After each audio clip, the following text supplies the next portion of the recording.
Hey guys, today I'll be showing you something a little bit different here. I decided to go and make a video on a Tonewheel generator from my video I made yesterday on my Christmas gift I got early, the M3 organ. So I thought I'd take a minute here and pull out my Tonewheel generator I've been using for the synthesizer project I also brought up in my last video. So I'm not going to share the synthesizer stuff yet because that's still, I don't want to bring that out yet. But I do want to show you the Tonewheel generators I'm using for my prototyping. And my goal is I'm just going to share kind of my synthesizer idea with you guys and see what y'all think. You're welcome to share your feedback on it. As I'm going to make a polyphonic subtractive synthesizer using this as the oscillators. So instead of having VCOs, it's going to have tone wheels. And it's very unpractical, extremely unpractical, because the amount of work it's going to take, because basically I'm going to make a polyphonic synth, and there's going to be a VCF, wave shape, envelope generators, everything per key. So we're talking about a ton of circuits.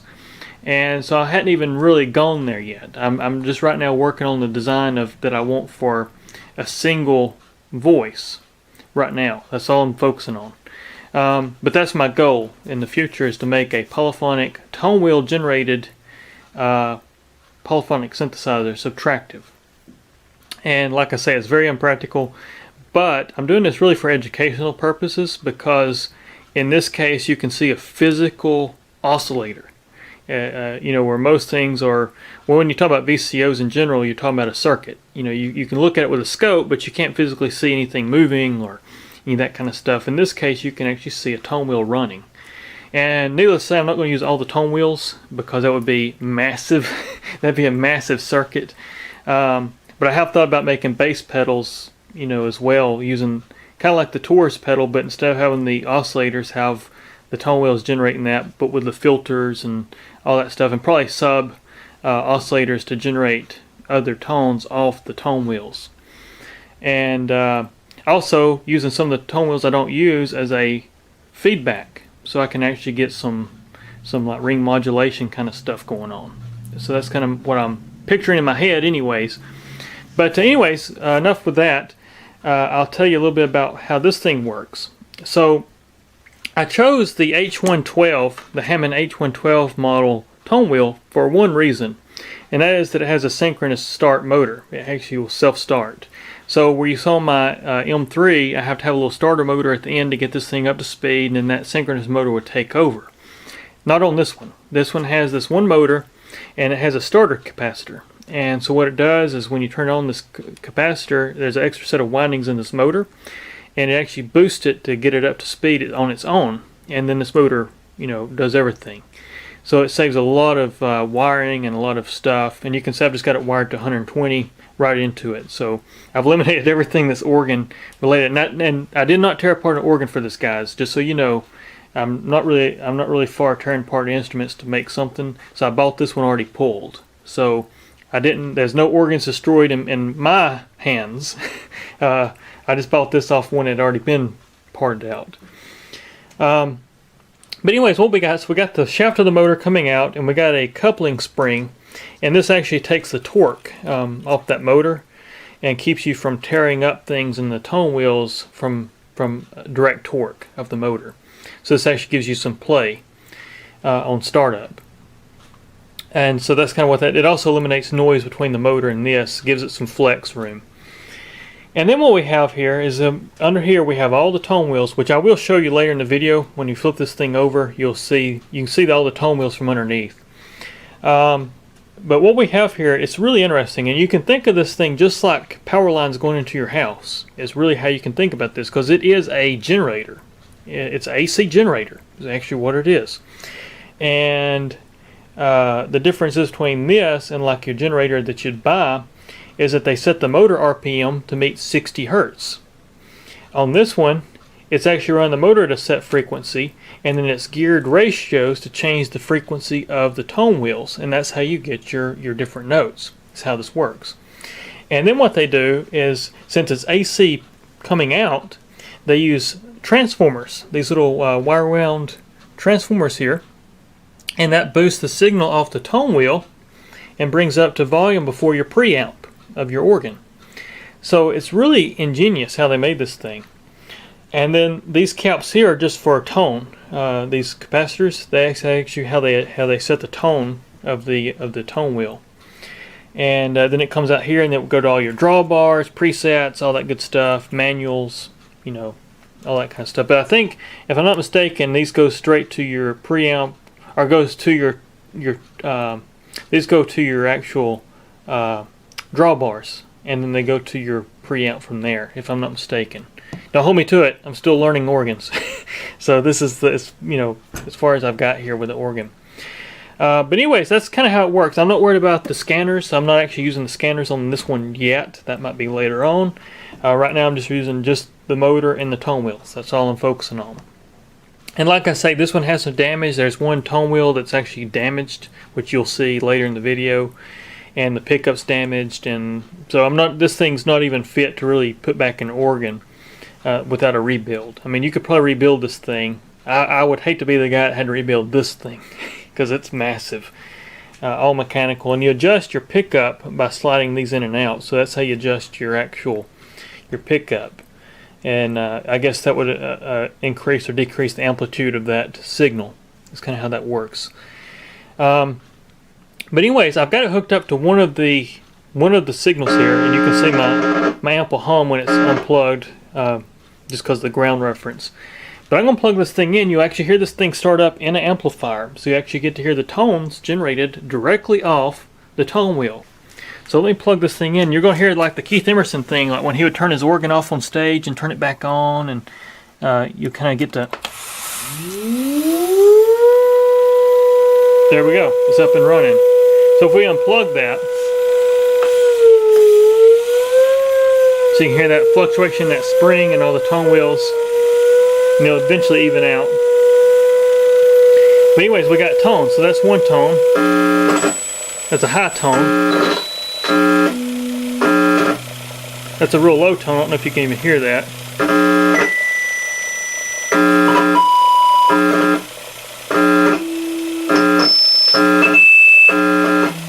But basically, that's how it works.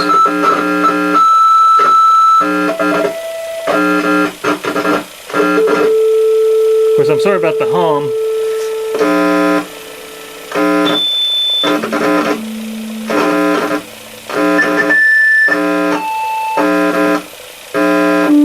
So you can hear your different keys. I think that's the tone wheel there that's damaged.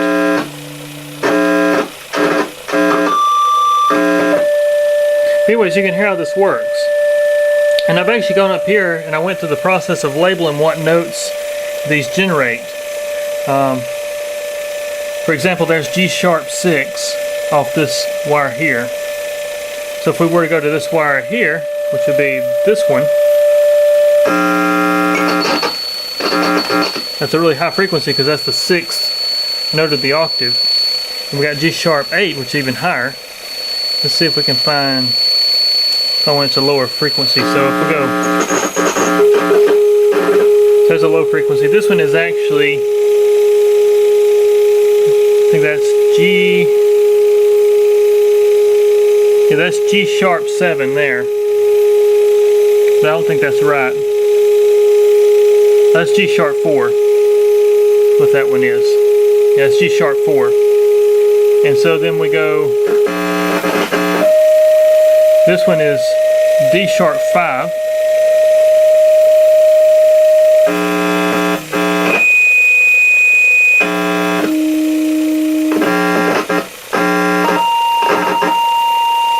And this one is A-sharp 5.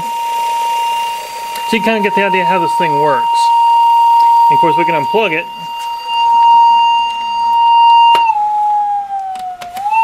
And you hear how it works. And it'll die out as that motor slows down.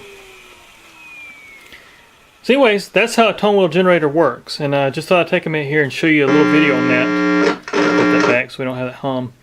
But I'm just using a little small amplifier with a coupling capacitor. But that's basically it. That's how a tone wheel generator works. And like I say, this would be installed in the organ with all the harnesses running where they need to run.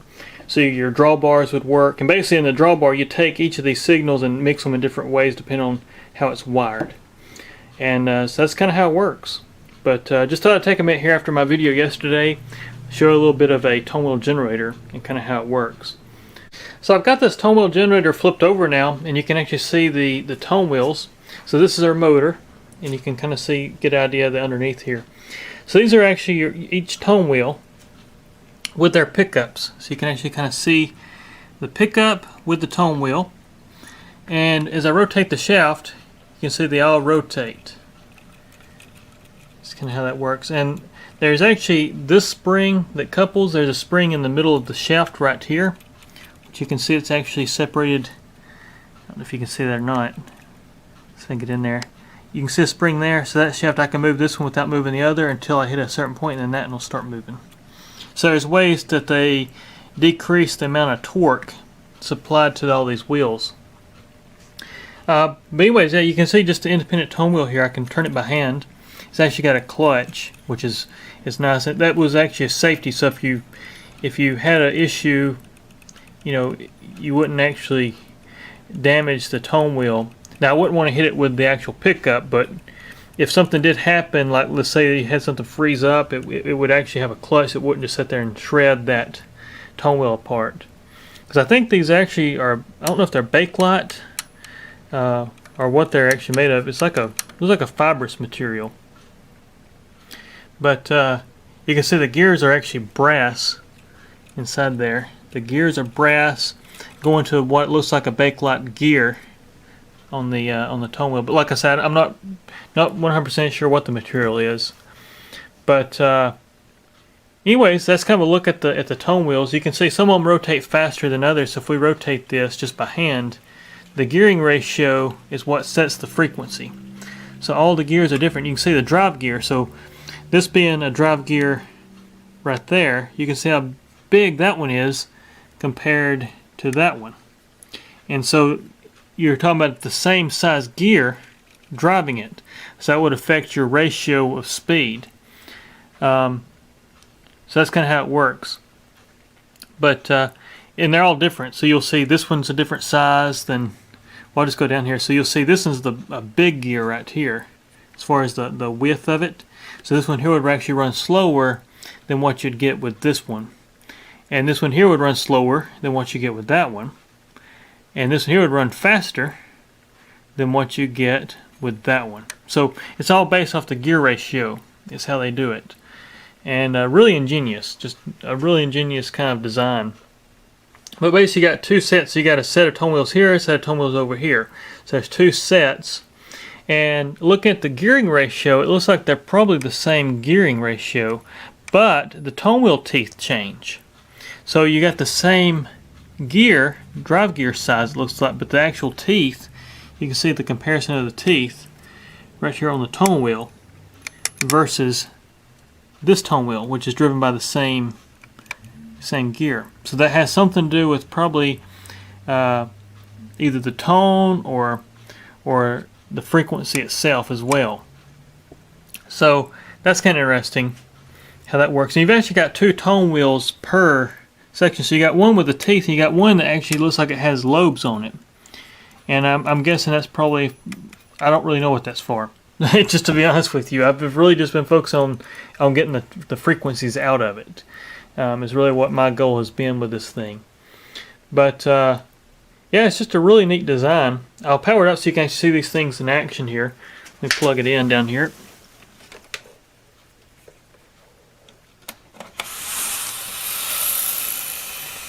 So they're all running. You can see that speed, and like I say, they're clutch. So if we stop one with our hand, you can see you can physically stop them. It don't hurt nothing. And that's kind of how it works. Now, I've got one of these that's damaged, and you actually see it wobbling in the video. So we'll go on down this way. Kind of go slow so I don't make you guys sick here. This one right here, you can see it's actually wobbling pretty good. This is the one that's actually damaged. I oiled the one that squeals. I think I mentioned yesterday on my Hammond video that I have on this set one that's got a bad bearing, so I lubed it real good before I started this morning. You can see that one's actually got a wobble to it. I'm just going to run it slow here by hand. And actually the pickup is damaged. I don't know if you can see it down in there or not. Yeah, but the pickups, all the windings have came off and it's just really damaged. Let's also a good look at how the pickups look. Now that one looks like it may have took a little hit right there. If you look at the tip of it. Get my camera to focus here. I think it's that one. I can't really see on the camera that well. That one right there, that's it. That's what I was looking at. You can see that one's actually got like a little mark on it. Right there at the tip. But you can see how close these things ride. You know, they ride pretty close. Some of them are farther away than others. Which I don't know if that's normal, if that's how it's supposed to be or not. But there's a good look at one right there. Well, so that's a good look at one. There's one that's good.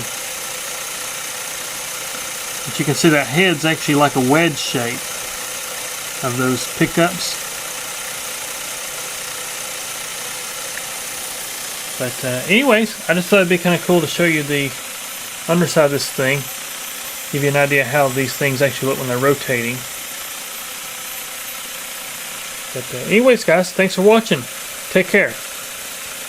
Something else I thought that would be interesting real fast is just to weigh this thing and see just what the Tonewheel generator weighs. And you can see it weighs 48.6 pounds, so it's not light. It's a pretty heavy beast of a piece of the organ. And so you can imagine this thing plus all the wood and all the other circuitry and all that stuff. I mean, that's a lot of weight adding up right there. But anyways, I thought some of you might appreciate seeing the weight of this actual unit here. But anyways, take care guys.